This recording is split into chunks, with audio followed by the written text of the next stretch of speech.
अगर आपको खुशबू और सफेद रंग पसंद हैं तो आज की वीडियो में हम एक ऐसे ही फूल के बारे में बात करने वाले हैं। इसको कितने कितने फासले पर लगाना है, क्या ये बीज से उगता है या कटिंग से उगता है या बल्ब से उगता है। मैक्सिमम आप 3 बल्ब इसके अंदर लगा सकते हैं बराबर फासले के ऊपर। ये इसकी नीचे से जड़ें नजर आ रही हैं और यहाँ से आपको ये पत्ते निकलते नजर आ रहे हैं। ये पॉइंटेड साइड है, ये साइड ऊपर रखनी है और ये साइड नीचे रखनी है।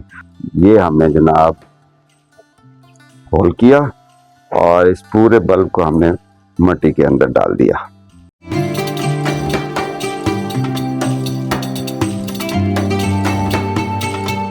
अस्सलाम वालेकुम दोस्तों, मैं हूं आपका जावेद इकबाल।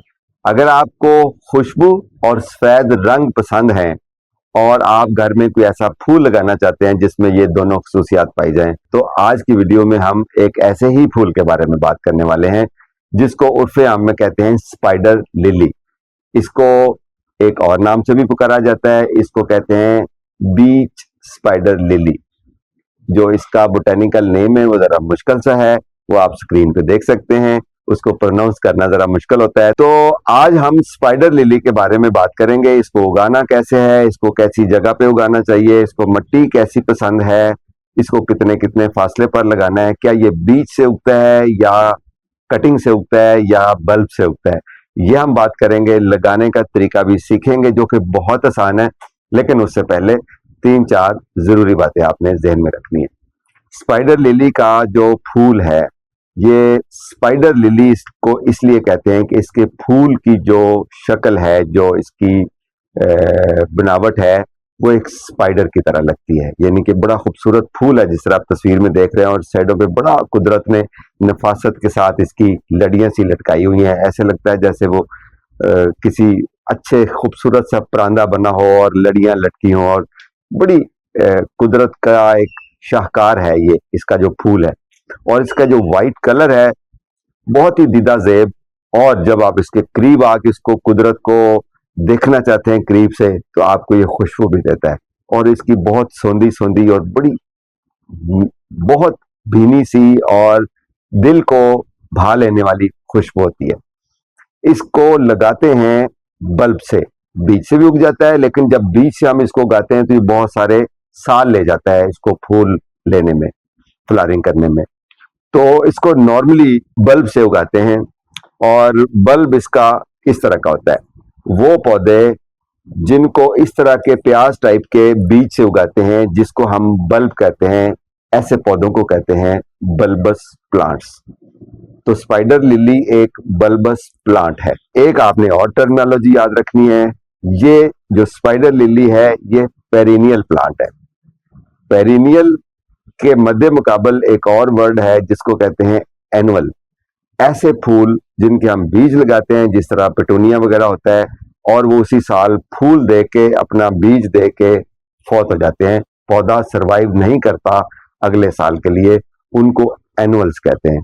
और ऐसे पौधे या ऐसे फूल जो अगले साल फिर सरवाइव कर जाते हैं और हर साल अपना मौसम आने पे फूल देते हैं, और फूल एक खास मौसम के लिए उसके ऊपर रहता है। उसके बाद वो अपना बीज बनाने की कोशिश करते हैं। कईयों के बीज बनते हैं, कईयों के नहीं बनते, लेकिन पत्ते उसके कायम रहते हैं, पौधा तरोताजा रहता है, और वो फिर अगले साल दोबारा फूल देता है। उसको कहते हैं पेरिनियल। तो ये एक पेरिनियल प्लांट है, यानी कि आप एक दफा लगा लें तो फिर साल साल ये चलता रहता है, ये वन टाइम नहीं है। एनुअल की एक और एग्जाम्पल है ट्यूलिप्स। ट्यूलिप्स के फूल चूंकि सर्द इलाकों में उगाए जाते हैं, और सर्दियों में ये हमारे यहाँ ग्रो करते हैं दिसंबर में, जनवरी में, और एक ही उसके ऊपर फूल लगता है एक बल्ब के ऊपर, और उसके बाद वो खत्म हो जाता है। हमारे यहाँ गर्म इलाकों में मल्टीप्लाई नहीं करता, तो हम उसको क्या कहते हैं, एनुअल प्लांट। तो एक ही पौधा मुख्तलिफ इलाकों में एनुअल भी हो सकता है, पेरिनियल भी हो सकता है।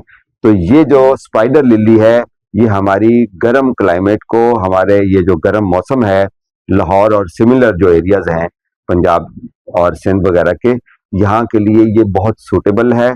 गर्मी को बर्दाश्त करता है और बहुत अच्छे तरीके से सरवाइव करता है, और हर साल इसके ऊपर फूल आते हैं और बहुत सारे आते हैं, और हर साल इसके फूल पहले साल से ज्यादा आते हैं। उसकी वजह यह है कि इसका जो बल्ब है वो भी बड़ा होता जाता है, और उसके साइडों पे बेबी बल्ब्स और बनते जाते हैं, अपने बच्चे देता रहता है, मल्टीप्लाई करते हैं इसके बल्ब्स, और हर साल इसके फूल बढ़ते जाते हैं, बढ़ते जाते हैं।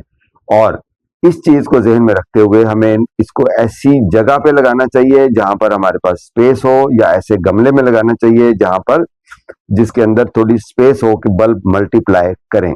और इतने फासले पर बल्ब से बल्ब को लगाना चाहिए कि उसके बल्ब नीचे से जब मल्टीप्लाई करें तो आपस में गुत्थम गुत्था ना हो जाएं और उसको स्पेस मिले और वो परवान चढ़ सके।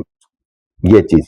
दूसरी चीज, इसको पूरी सूरज की रोशनी में अगर आप लगाएं, यानी कि ऐसी जगह लगाएं जहां पूरा दिन धूप आती हो, तो बेहतरीन है।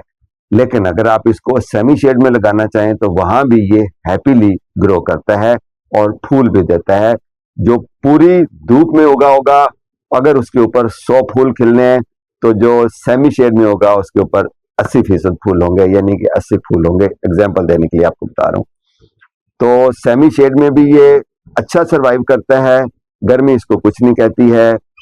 एक और चीज आपने जहन में रखनी है, और वो ये कि इसको वेल ड्रेनिंग सॉइल चाहिए। जब हम कहते हैं ना वेल ड्रेनिंग सॉइल, उसका मतलब ये होता है कि जब ऐसी मिट्टी जिसको हम पानी डालें, उसके अंदर जो पानी है वो नीचे तक सिम जाए, चला जाए, और उसके अंदर पानी रुके नहीं।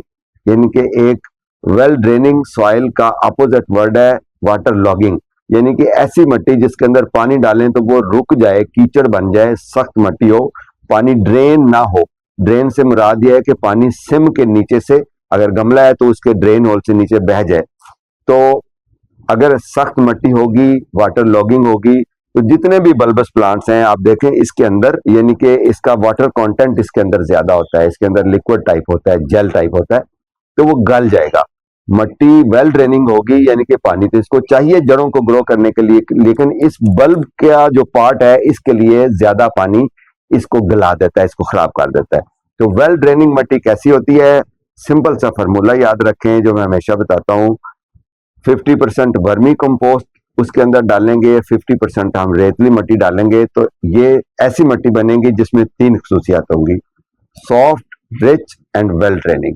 यानी कि इसके अंदर अच्छी खुराक भी आ जाएगी, मिट्टी नरम भी होगी, जड़ें अच्छी ग्रो होंगी, और वेल ड्रेनिंग भी होगी कि अंदर वाटर लॉगिंग नहीं होगी।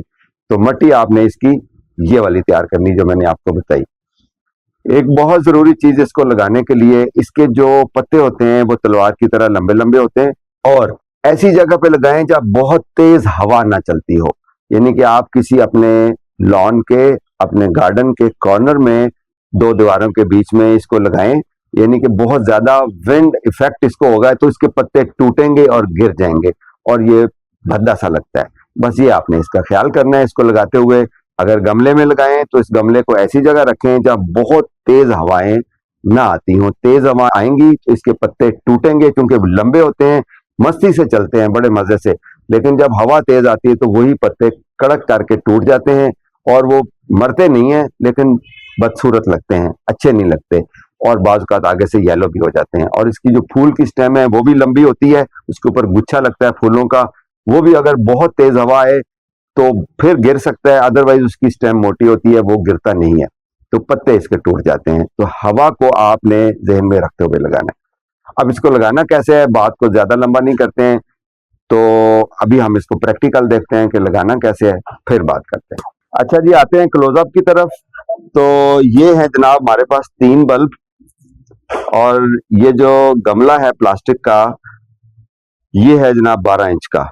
आइडियली तो इसके अंदर एक ही बल्ब लगना चाहिए, लेकिन हम चूंकि बंच देखना चाहते हैं तो मैक्सिमम आप 3 बल्ब इसके अंदर लगा सकते हैं बराबर फासले के ऊपर। और वो अगर 3-4 साल के बाद, 5 साल के बाद ये बहुत ज्यादा हो जाएंगे तो हम इन बल्ब को, पूरे मिट्टी को निकाल के तो बड़े गमले में भी शिफ्ट कर सकते हैं और मिट्टी में भी शिफ्ट कर सकते हैं। लगाने का तरीका बड़ा सिंपल है। ये इसकी 2 साइड्स होती हैं, ये इसकी नीचे से जड़ें नजर आ रही हैं, और यहाँ से आपको ये पत्ते निकलते नजर आ रहे हैं। ये पॉइंटेड साइड है, ये साइड ऊपर रखनी है और ये साइड नीचे रखनी है। सिंपल सा असूल है कि इस पूरे बल्ब को मिट्टी के अंदर जाना चाहिए। ये हमने जनाब होल किया और इस पूरे बल्ब को हमने मिट्टी के अंदर डाल दिया। ठीक है, अब दूसरे बल्ब को इसी तरह हम करेंगे, और जो बल्ब की डेप्थ है वो इतनी ही होगी। ठीक है जी, जो इसकी टिप है सिर्फ वो नजर आ रही है, जहां से इसके पत्ते बाहर आने हैं। वो भी अगर अंदर थोड़ी सी चली जाए तो वो खुद ब खुद पत्ते बाहर निकलने का कुदरत का सिस्टम है इसके अंदर। तो ये जनाब हमने 3 बल्ब लगा दिए और इसको लगाने के बाद मट्टी को हम कर देंगे सेटल थोड़ी सी, और हाथ से कर दें और इसको बराबर करेंगे और इसको जनाब हम एक अच्छा सा पानी दे देंगे। ऑलरेडी आप देख रहे हैं कि मट्टी गीली है, कल हमने इसको पानी लगाया था। और जब भी मट्टी के अंदर बल्ब लगाएं स्पेशली या कोई और चीज़ लगाएं तो मट्टी नम होनी चाहिए। जिस तरह ये आप देख रहे हैं कि मट्टी नम है, बल्कि नमी से भी थोड़ी सी और आपको गीली लग रही है। तो नम मट्टी होगी तो आपको ज़्यादा हेल्प करती है अच्छी ग्रोथ के लिए। अच्छा जी, अभी हम इसको डालेंगे पानी।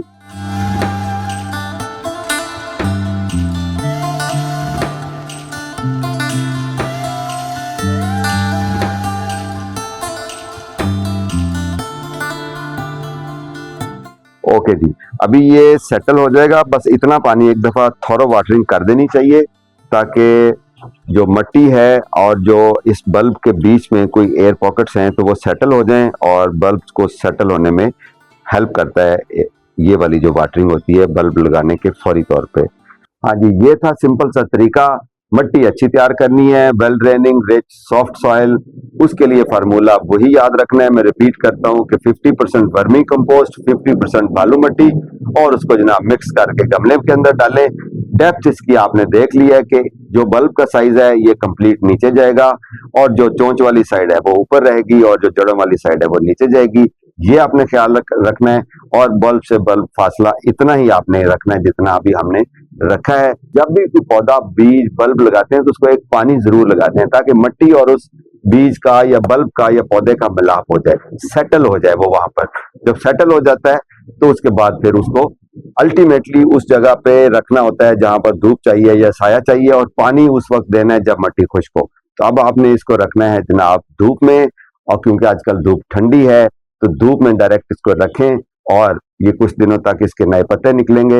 ये जो ज्यादा अरसे तक पौधे चलते हैं ना, ये स्लो ग्रोइंग होते हैं। तो इससे ये एक्सपेक्ट नहीं करना चाहिए कि 10 दिन के बाद जनाब बड़े बड़े पत्ते हो जाएंगे और महीने के बाद फूल लग जाएंगे। नहीं, ये आपका एसेट है, असासा है। आपने इसको लगा दिया, अब ये इसको चलने दें, इसके पत्ते निकलेंगे, खुद ब खुद फूल निकलेंगे, अगले साल और ज्यादा निकलेंगे, अगले साल और ज्यादा निकलेंगे। इंजॉय करेंगे आप और आपके बच्चे और आपकी नस्लें इसको इंजॉय करेंगे। हाँ, बाय द वे ये आपको ये greengardens.pk पे अवेलेबल है और ये इस तरह का आपको 5 का पैक मिलेगा और बहुत रिजनेबल प्राइस में मिलेगा। अगर आप ऑर्डर करना चाहें तो greengardens.pk पे आ जाके आप इसको आज ही ऑर्डर प्लेस करें और अपने घर की जीनत बनाएं, इसके खूबसूरत से फूल को एंजॉय करें और इसकी खुशबू को एंजॉय करें। अपना ख्याल रखिए और इन फूलों की तरह महकते रहें, चहकते रहें और खुशियां बांटते रहें। अपना ख्याल रखिए। Happy gardening.